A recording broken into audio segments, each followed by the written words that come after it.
definitely want to thank our presenting sponsors. You can see them here as well. Thanks so much to each of you, your companies that support this conversation, elevate the conversation all around the globe, and everything that you do truly for our sector. It's just amazing. So huge shout out to our presenting sponsors there. As always, Julia Patrick joins me, although she's not joining me Wednesday and Thursday of this week, which is exactly why I'm doing what I'm doing right now. So Julia Patrick is the amazing CEO of the American Nonprofit Academy, and I am her lucky sidekick, Jarrett Ransom, the nonprofit nerd CEO of the Raven Group. And, you know, today Julia said, hey, Jarrett, I think it's time for a masterclass. And I said, hey, Julia, I think it's time you do a masterclass, because you may not know this. I am the nonprofit nerd. Julia is the media guru. Like, she is all things media, amazingly, like, just a depth of knowledge in this sector for that. So definitely want to share that with you. So welcome to you, Julia. Happy Monday. Thank you. Thank you for running this show. Yeah, you know, we talked about the fall and going into Q4, which always stresses everyone out because, you know, it's kind of like the sense of do or die. And then we have this whole bizarre pandemic, and we have a changing economy, and we have a general election. So there's a lot at play, right? Yeah. It's really a hard time. And so we thought about looking at the nonprofit, what we're calling the Spruce Up, and 6 main tasks that you can go through. And so that's what we're going to talk about today. That's what we're talking about. And I'm so thrilled. This morning, I got off of a coaching call with one of our faithful viewers who's watching today. And, you know, this is fourth quarter, Julia. Yeah. So I really, you know, I was driving it home hard for my client, and I want you to drive home hard the, you know, everything going on right now in the media, what we can be doing as a nonprofit to really leverage fourth quarter. So task number 1 you have here for us is to create a fall calendar. Where do we start? How do we do this? It sounds a little bizarre, but basically on your calendar, and it should be a separate calendar, or if you're using a community calendar, you could take every single major thing that your nonprofit's going to be doing, color code it a certain way. So it could be everything from national holidays, and this will make more sense in a minute. When you're having events, virtual events, if you have sort of action like today is going to be, you know, the start of a campaign kickoff, or it's going to be whatever it is, put them all together on one calendar. I'm a big believer for larger organizations, mid to larger size organizations, you actually create that, post it, and put it in a place where everyone can see. Maybe a break room, maybe if you have a community bulletin board, something like that, so that everybody is on the same page. So many of our nonprofits, we have fall kind of oriented things. You know, we have Veterans Day coming up in the fall. Well, if you serve veterans or you have some sort of component, you need to have everybody understanding that this will be coming up. You know, I work with a nonprofit here in my community who has the largest turkey drive in the country. People from all over the US come to Phoenix every year to see how they do this amazing event. Well, you don't just get ready, you know, on the Tuesday before Thanksgiving to have this. This is a big thing, and everybody has to row in the same direction. So when you're looking at these aspects for media communications, you need to be thinking about how you're communicating with your own team, your donors, and your board. So that's number 1. Great advice. And I would go in to modernize this, right? Especially during the pandemic of what's going on. We may not be meeting in person. So maybe that community bulletin board is a digital bulletin board, which is wonderful right now. I use Google Drive, which is not a plug for Google, but, you know, with so many of my clients, including you and I, right, Julia, we have the entire show up on Google Drive. And so that's a great platform to really pivot right now during the pandemic, you know, for that. So what a great, and I love the transparency, you know, it's like, let's not hold this close to our vest. Let's share it. Right. You caught me in an old lady moment because I was No, saying, no, no, no. the board, the lunchroom, Yeah, the water cooler.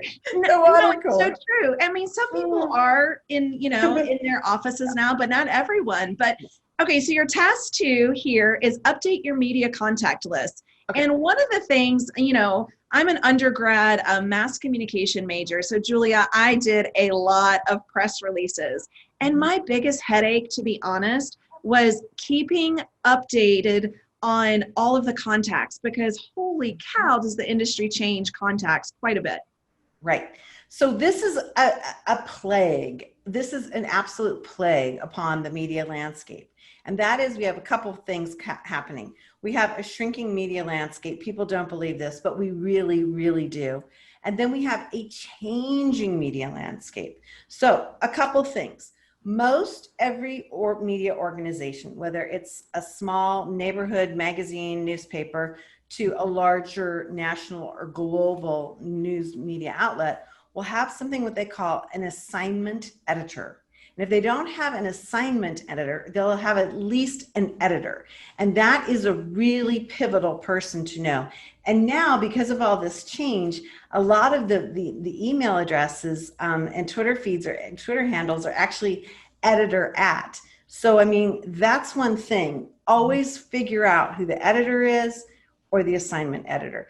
Generally in media, in broadcast media, meaning TV, cable, film-oriented media, we use the word assignment editor. But that's the person that says, okay, Sally, you're up, go chase this story or whatever. And so that's the person that you want to get in front of, right?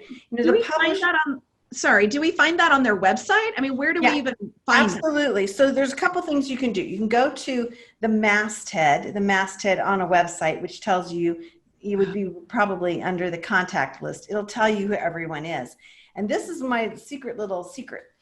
Do not just choose one person from the media outlet, because if that person leaves or their email is flooded out, you want to have a few more voices. Now, I don't think you need to add the HR person or the CFO, but you want to have as many people as you can that have a natural link.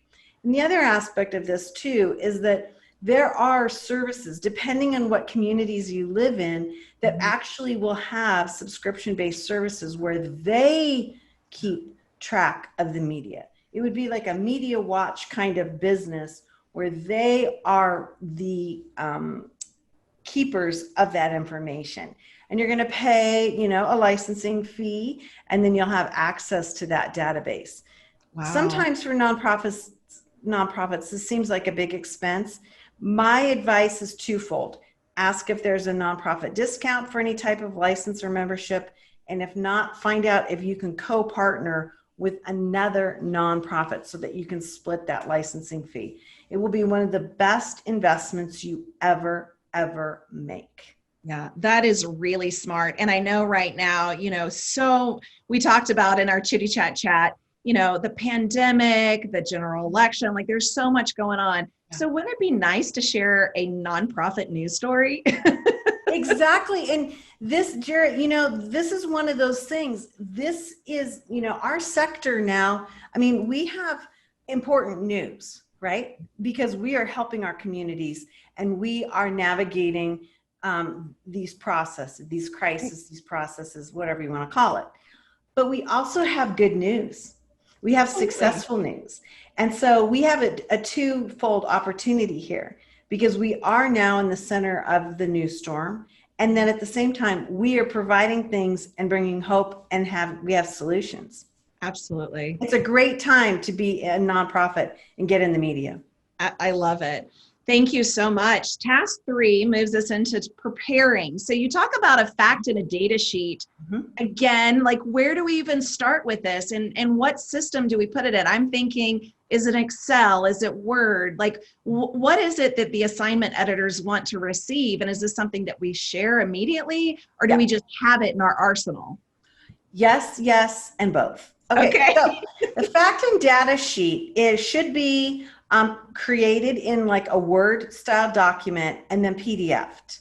And this is what it does. If you had an opportunity to get in front of a media person, you have to understand that they might have been coming from a shooting to a church, from there to a restaurant, and then to your nonprofit.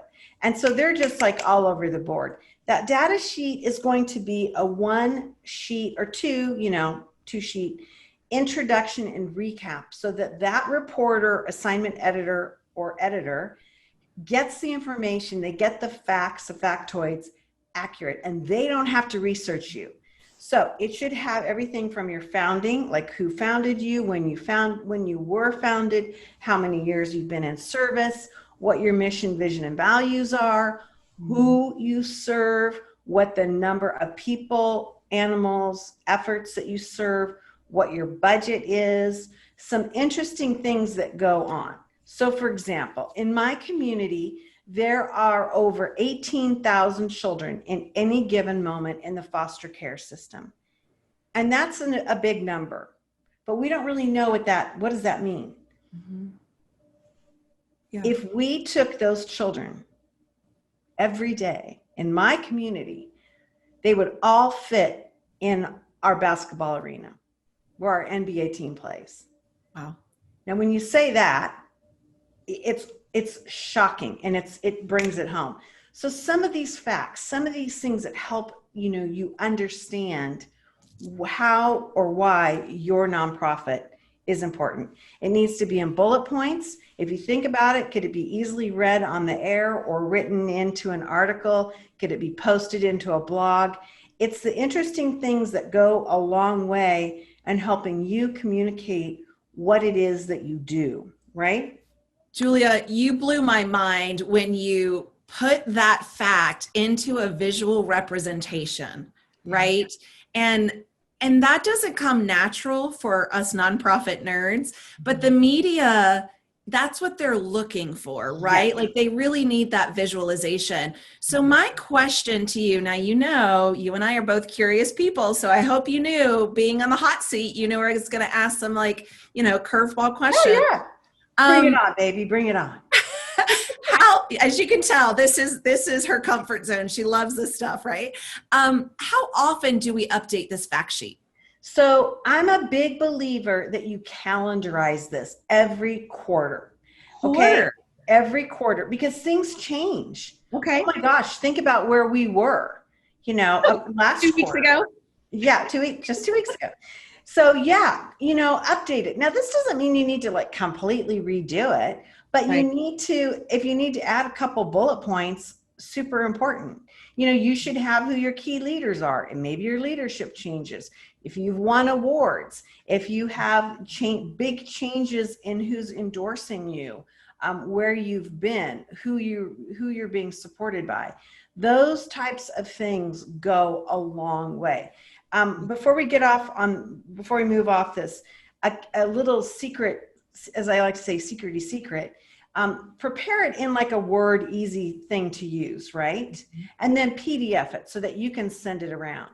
But what your media contacts are going to want is they're going to want to be able to take that and move it over to a teleprompter, put it into a script, put it into an article. So whenever you send this out, you want to have it in both a PDF format and you want to have it in something that's convertible, like a Word document, something like that. Well, and I'm going to add a little bit of nonprofit nerdness to this too. It sounds like this fact sheet, Julia, is a great complement to your grant and sponsorship deck. Totally. Right? Yeah. So again, repurpose this information, be consistent in your information so that it does just that. So you talk about your fourth task, and overall you've come up with 6 of these, which I'm just amazed already. But you talk about stock library, photo, and video. So where does that fit into our whole media, strategy? So this used to be something that was a little bit more infrequent. 30 years ago, when I started my career in media, we had what we called shooters. Now, of course, we don't use that word anymore because of, That's good. violence in America. But Mhm. the shooters were generally men, and they would be assigned by the assignment editor, and they would go out and they would take still photography or they would shoot video. And then that would come back in. You would never, ever, ever offer up your own video. That has completely changed. Wow. Now, the more stock photography that you have, or what we call B-roll or stock video, is like gold. And that's even become amplified during COVID, where media outlets have to be careful about sending out their teams to report, right? So if you have what we call evergreen, that means that people aren't wearing Christmas sweaters or tank tops, but they're wearing something in between, kind of like the way you and I are dressed. You really wouldn't be able to tell what season necessarily that we're in today. That is going to serve you well. And so you have to be thoughtful about this. A lot of times it's a slow pan across your campus or a service area. You need to make sure that you are not filming the faces of children under the age of 18, minors under the age of 21, or anything that would compromise somebody's personal security. So we see this a lot with domestic violence. You know, you can't film, the clients. You can't do that. So you would have to show things, maybe the backs of somebody's head or physical parts or leadership speaking, leadership meeting, things of that nature. So you have to be thoughtful, but that is a phenomenal investment that will get played and aired like you cannot believe. I'm so glad you mentioned really the confidentiality piece of that. I worked for an adults with disability program a long time ago. It's really what, got me into the fundraising side of my career. And there was many clients, adults with developmental disabilities, that did not like their caretaker or their parent or guardian did not want them used in anything. And even for me, as my son at 10 years old, the school asked us, right, is it okay to take photos and to use photos of your child in any marketing collateral material, website, social media? That's really big. The other thing too, Julia, I want to mention, because I was just on a call last week, Zoom call, of course that is, with the University of Arizona. And before I took a picture of the screen, I made sure to ask the professor, is it okay if I take a photo? So make sure that that's truly ingrained, because it is so important.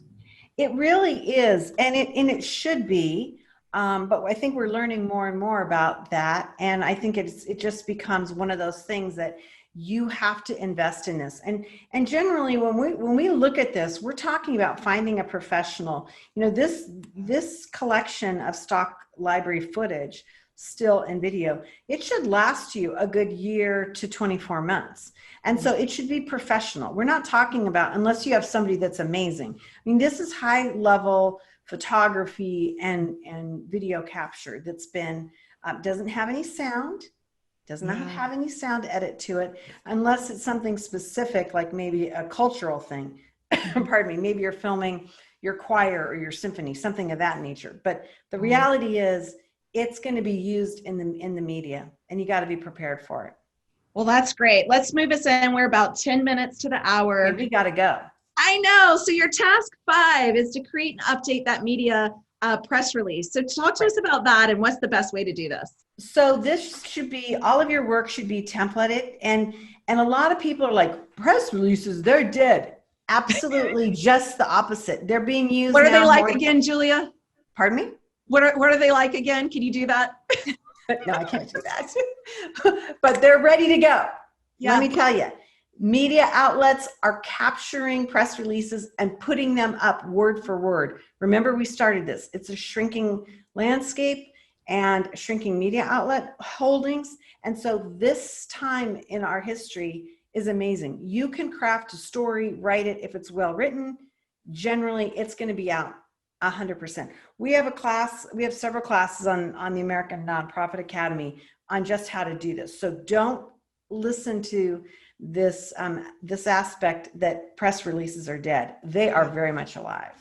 And I've seen them repurposed multiple platforms, specifically on LinkedIn, right? So I'll see truly like a copy and paste or a PDF of a press release and posted on LinkedIn. And I just think that's brilliant, because why should you only save that piece, for the assignment editor? Share this. Right. And so that's task number 6. Yes. Lead the double life.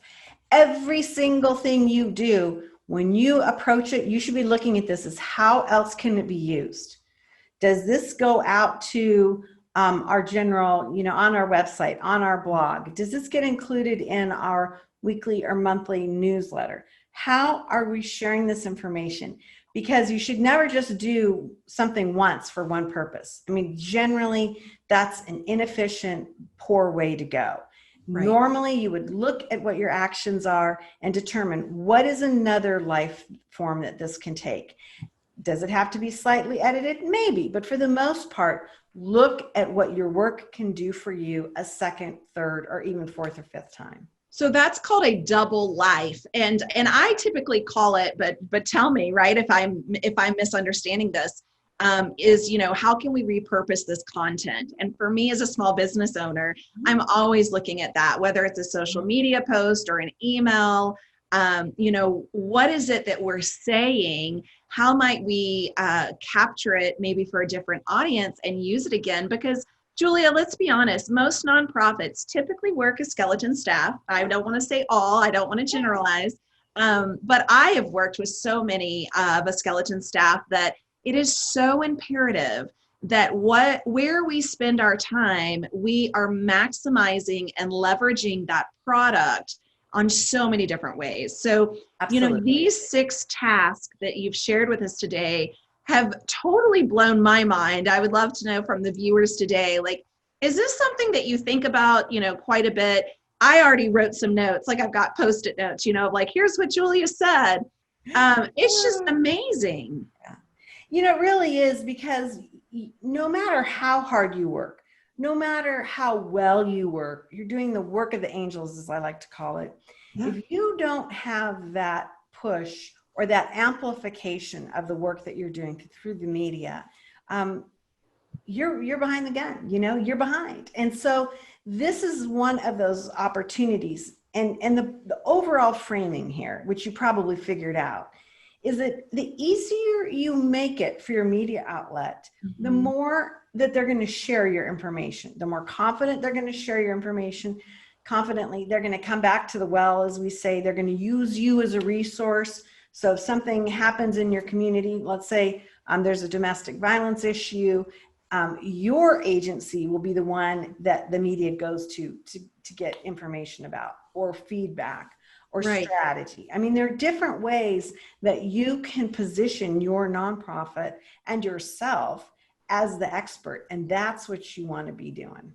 Well, and the thing I also hear is we want to make it as easy for the media as possible, like spoon feed this information. Oh, yeah. And I say that too, right, for executive directors and their board, in particular, the board members. We want to make it as easy as possible for them. So let's just give that to them. Yeah, and also too, because you want the characterization of your nonprofit to be accurate. Mm-hmm. There's nothing worse than doing all this work, and then because it wasn't presented easily for them, they get a stat wrong, or they get something off, and then that's just a killer. I mean, that's just so hard to rebound, because the media is not going to come back and say, "Oh yeah, that event, it's on Thursday, not Friday. We messed up." They're not going to really do that, because they're on to the next thing. Yeah. So the more concise and clear you make it, the better it is. So we have a question from one of our participants here, and they ask, amplify the work, yes. Is it necessary, however, to alter the angle depending on the media you use? So for instance, in other words, you just can't copy and paste. No, and that's the thing. If the bigger shop, we use the word shop, the bigger marketing, communication, marcom, sometimes you hear that shop that you have, the better. I would say right now, one of my big banderas that I wave, the big flag that I wave, is that if you have a choice to be kind of looking at what the media outlets are versus understanding a secondary media sector, which is Spanish language, emphasize your time on Spanish language. Spanish language media is growing at a pace that is outpacing the English speaking media. It is amazing. And I'm not just talking about the West, California, the Southwest, Texas. It is national. And so if you are not looking at how you can make inroads with the Hispanic, Latinx media landscape, you are missing the boat. We're missing it. Yeah, that's wonderful. What is your best? Now I know, and this is a secrety secret, right? Miss Julia works every morning on her Espanol, and she is muy bueno. That's about as far as I go. So the point is, how might someone that's not as versed in another language, specifically Spanish, get things translated, right? Like what do we do? Do we just all call you Julia? No. This is the secrety secret. They all speak English. Hello. They work and live and operate in an English speaking environment. Right. And so they have their own translators. They have their own people that will work, with you. But this is when we talk about board diversity or we talk about staff diversity, you should have people speaking the languages of the populations that you serve. Yeah. So if you do have, some sort of ethnicity and language area, you need to have staff and board and C-suite people that can speak that language. Mm-hmm. There's also people that professionally you can hire spokesmen that would deliver your message in Spanish. But honest to goodness, even just knowing who those media relationships are and navigating that is a huge, huge aspect. And it will pay off in numbers that you cannot believe. Well, this is wonderful, Julia. Just as always, you have blown my mind, which is why I said, hey, sister, I think it's time you do a masterclass, because this is really timely. During the holidays, this is our big fourth quarter push for fundraising. So as always, want to say thank you. Thanks so much, Julia, for sharing your amazingness up there. You've got a little bit of nerdiness going on yourself. So huge compliment. Love it. Well, Julia Patrick has joined us today, not only as co-host, but as the guru for today's media. She shared the 6 tasks for really that fall media. So Julia is also the CEO of the American Nonprofit Academy. Make sure you check her out on the website there. As she shared, there's tons of information on the website for you as well. I'm Jarrett Ransom, co-host, the Nonprofit Nerd, founder and CEO of the Raven Group. And as always, huge thank you to our presenting sponsors. You see their logos on the screen here. Wouldn't be able to do this without you. Thanks so much. We now have probably about 155, 60 nonprofit shows up. And I sent my son with an assignment, Julia, to pull us up on Roku. So he's going to be doing just that. Hey, if you haven't checked out the Nonprofit Atlas, I want you to do that. That resides on the American Nonprofit Academy, but a separate URL is the Nonprofit Atlas. So please do check that out. And Friday is our Asked and Answered, sponsored by your part-time controller. So make sure you send in your questions for us to get those on the show for Friday. And this has been another episode of the Nonprofit Show. Want to say thank you so much for joining us. As we end every show, Julia, please stay well so that you can do well, and we will see you tomorrow. Thanks, Julia. Hey, thanks,